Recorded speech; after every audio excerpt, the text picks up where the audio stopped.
Today, let's drink 1-year-old Dragon Blood Mead. Welcome to the tasting room, where we drink adult beverages and judge them. I'm Brian. I'm Derica. And this is our very own Dragon Blood Mead from 1 year ago. It is 12.5% and 1.014. Now, this is the second version of this, but I remember when we first made this, it was really good. But we need to get this into the glass.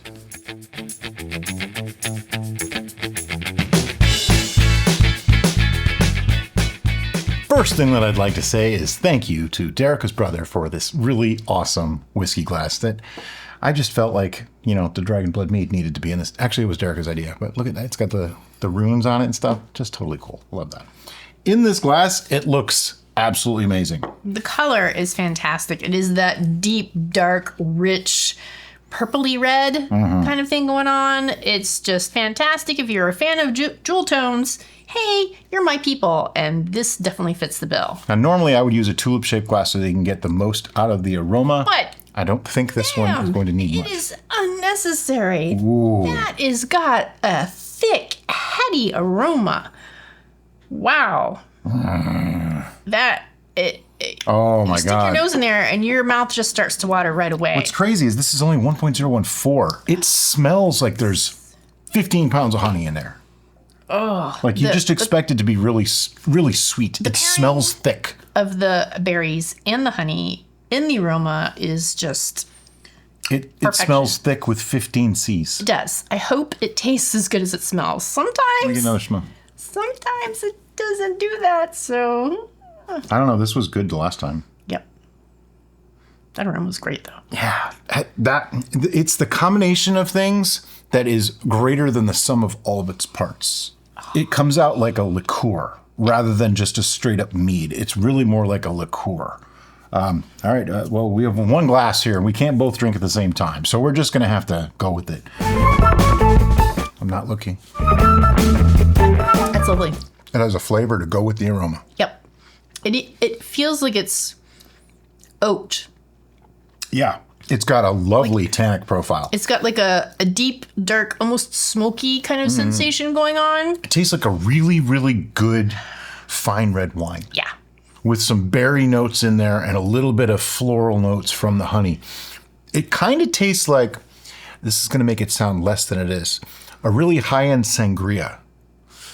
But it's not. It's more like a dark red wine. It's more elevated profile than that. But there's fruity notes that aren't present in a lot of red wine. It's really awesome. It reminds me of one of the California red blends because they're doing some cool stuff where they get like the peppery notes or the plum notes or some other. Was it apoptic? There was one that was apoptic. I think that was very much apothic. Apothic. That's dark. Something like that. But it's not like it's 1.014. It's not overly sweet tasting. It's like just sweet enough that it brings out the flavor of the berry. Yeah. And that tannic is just kind of grabs you. Mm-hmm. It's got staying power. It does. It is not strong on the honey presence, but you definitely can sense honey in the flavor, I would say. Oh, absolutely. Absolutely. 12.5% too. So it's like right in the middle of what we like. Now, I want to talk about that for just a second. Somebody asked the other day, what if you're not happy with only 11% ABV? And my first thought is, well, you can always add more fermentables, but then that complicates things. It changes things. And it depends how much more you really want to go. Like to me, I can taste alcohol in this. Yeah. It's not alcohol forward, but I can taste the alcohol and that enhances the flavor. Any more alcohol in this might ruin the balance. Right. And that's just one small part of it. It'll not only taste less good, it'll take longer to age. You'll have a lot more balancing issues with balancing that ethanol with the tannins, with the sugars. It's really hard to make a great tasting 18% mead without going crazy on something. Now, the yes but or yes and to that would be if you fortify a mead. And I think different story. I think this is where some of the confusion gets with the ABV and what's appropriate for a mead, because many people who are able to get a commercial mead are Mead. getting Dansk Mead. And they fortify, I think, all of their stuff. To 19%, I think. And they do that instead of using chemical preservatives. Right. So and I applaud that. They're fortifying to stabilize their brew, and go team. And we've seen in some of our favorite concoctions and recipes when we added a fortification element to it as a flavor enhancement, not just a stabilizing adjustment. Yeah, that it was great. It was great. It was great. And that's how I see it, as use fortification as a tool, but also as a flavoring, and now you get like double duty out of it. But if this you're was not fortified, just to be clear, this was not fortified. No. But if you're just going for an ABV just to be going for an ABV. Yeah.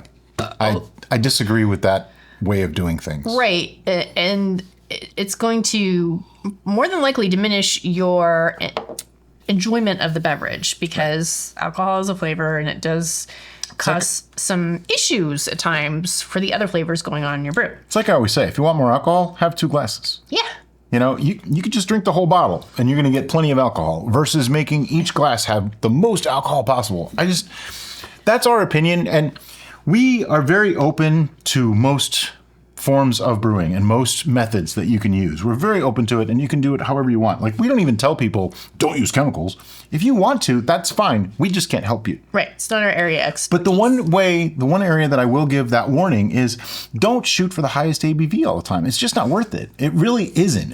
Anytime we've tried for that super high ABV, it was always harder to get there. It's a more difficult and challenging process to start off with, and then to balance the flavors in your end A lot more product. complicated. It's just... And then you got to wait longer for aging. Normally. Not always, but normally. Now, the exceptions, like she said, are the fortified ones. Like our fruitcake mead that was fortified was amazing. Yep. Our 30% ABV mead, which is a joke. And is actually more of a cocktail or a liqueur than a real mead. But it came out so tasty. Right. Had we aimed for super high ABV in the fermentation, though, it complicates things. Yeah. And that's the thing. Now, if you want high ABV, my real recommendation is this. Make a 12 or 13% and then add Everclear, brandy, whiskey, rum, whatever you like to it to get it to 15 or 16%. And then you can make it as sweet as you want, or make it 18% if you want. Make it sweet if you want it. And that way you can keep all the alcohol, you get all the flavor and all the sweetness, and you don't have all the more difficult parts of the fermentation process trying to go to higher ABV. We have videos on how we choose a spirit to fortify our brews, and I'll make sure to link that in the description below. But as far as this brew goes... We'll get off the soapbox now. Keep it just as this and just drink it a lot. Oh my God, yeah. Now, so that segues... The funny thing with this is we could sweeten this a lot more and it would still be great. Yes, it is so fruity in the flavor profile that if you went drier. Now, if you really like dry red wines, I think this would still be great. This would still be great, even dry. Yeah. I personally think if I really had my preference, I'd want this a little bit sweeter than it is. Okay, fair enough.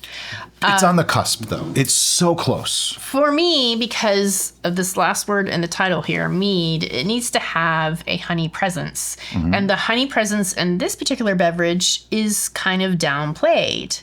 It actually reminds me, and I hate to be this bold to make a statement, but it kind of reminds me of Marion Mead from Superstition, because it's so fruit forward. The berry notes are really punchy, that you kind of miss the honey notes. I can totally see that, except I do get honey from it. You've been talking a lot, so I haven't had a chance to. Mm-hmm. It's got honey character. There's no doubt this is a mead. Now, you have a point. It is kind of like the Miriam mead in that respect, that it's a little bit downplayed on the honey. But when you go with bold flavors like berry, that's going to happen. Yeah. You know, like my metheglin. Well, you see, I can't say that because my metheglin was honey and spices, and you could taste the honey. We can babble on for an hour and a half. But this is what they watch for, so that we can babble. What you're looking for now is the judgment. Yeah. So you already know our scorecard, but I'm going to throw it up on the screen anyway, because those of you this is your first time here, you haven't seen it before. Our scoring goes from 1 to 11, because yes, this one goes to 11. And what you don't see on that scorecard is 0, which is for stuff that's just, it's crap. It's bad, horrible. I'm going to tell you right now, this is not a 0. I can say that with certainty. This is not a 0. I need a little bit more. I might need more too.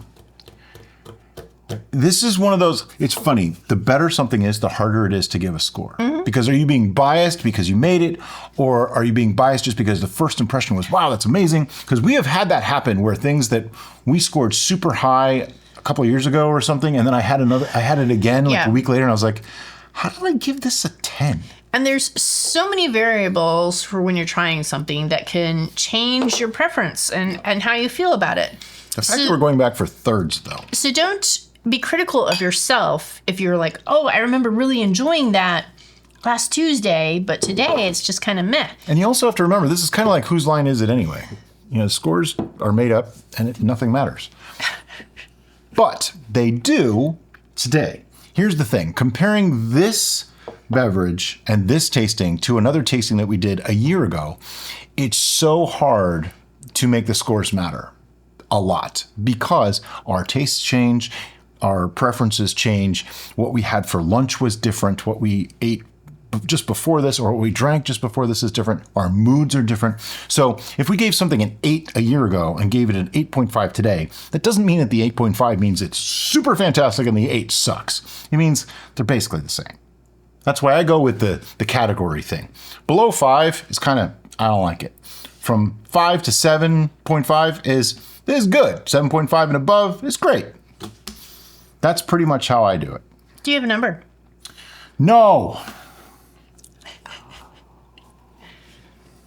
I think you just said that just so you could drink more. I may have. I'll never tell. So I have to judge this as is.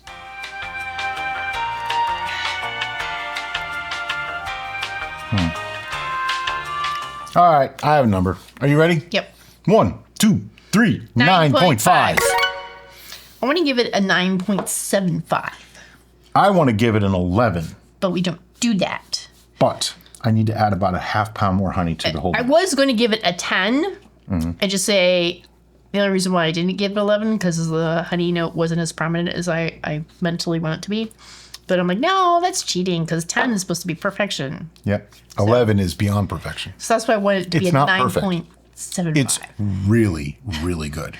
If you like dry or medium dry things, this is right up your alley. You will love this. It's got all the levels and complexity that you would expect it to have. If you like things really sweet, add more honey to it. Make it more like 1025 or 1030. Yeah. I think I would like it better there. Don't get me wrong. I could drink this whole bottle. We've gone back for thirds already. Yep. So that says something. But we like to be super critical, especially when you start getting to those super high numbers, because a 9.5 to a 10, to me, that's bigger than a 9 to a 9.5. There's a bigger difference there. Just like 10 to 11 is a huge difference. And that's why I wanted to do the 9.75.